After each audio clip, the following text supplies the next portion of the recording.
Curry చేసుకున్నామండి. గుడ్డు పుట్టు, 4 ఎగ్స్, 3 ఆనియన్స్ అండి, 2 మిర్చీస్ సన్నగా కట్ చేసుకున్నాను, కొద్దిగా అల్లం వెల్లుల్లి పేస్టు, రుచికి సరిపడా సాల్ట్, కొద్దిగా పసుపు. ఇప్పుడు మనం ఆనియన్స్ కట్ చేసుకుందాము. ఎగ్ అట్లనే ఈ ఎగ్ అంతా ఒక బౌల్లో కొట్టి వేసుకుందామండి. స్టవ్ ఆన్ చేసుకుందామండి.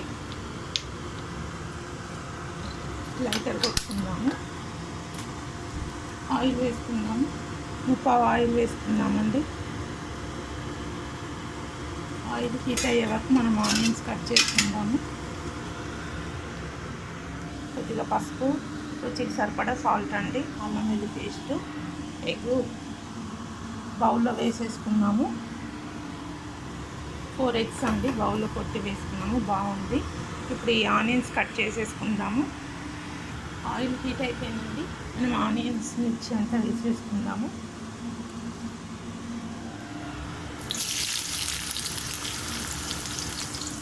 ఈ ఆనియన్స్ అంతా వేసేసుకుంటున్నాము.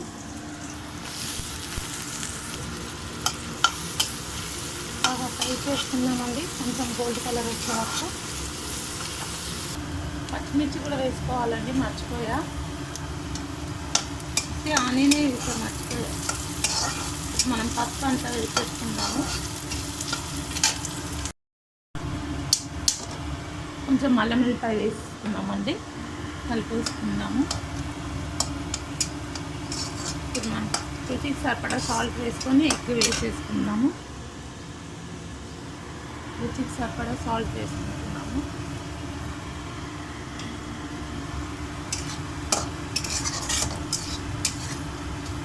ఇప్పుడు ఈ ఎగ్స్ కొట్టి బౌల్లో వేసుకున్నాం కదా, ఇది కూడా ఇందులో వేసేసుకున్నాము.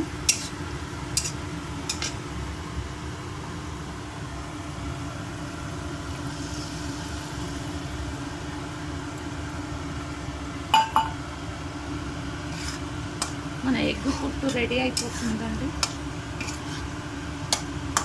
మూత పెట్టుకుందాము. ఒకసారి కలిపేసుకొని మూత పెట్టుకుందామండి.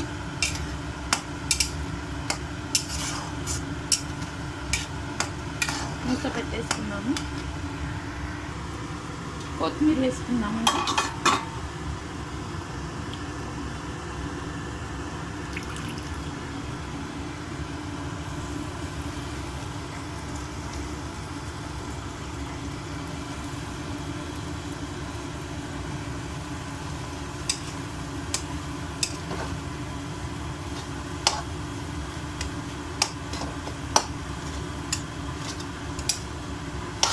చూసారు కదా, మన ఎమ్మి గుడ్డు పుట్టు రెడీ అయిపోతుంది. ఒక 2 మినిట్స్లో అయిపోతుందండి. చూద్దామండి. చూసారు కదా, మన ఎమ్మి ఎగ్ పుట్టు రెడీ. చూసారు కదండి, మన ఎగ్ పుట్టు రెడీ అండి. మీరు కూడా ఇలానే వెరైటీ డిష్ చేసి తిని ఎలా ఉందో కామెంట్స్లో చెప్పండి. Thank you guys.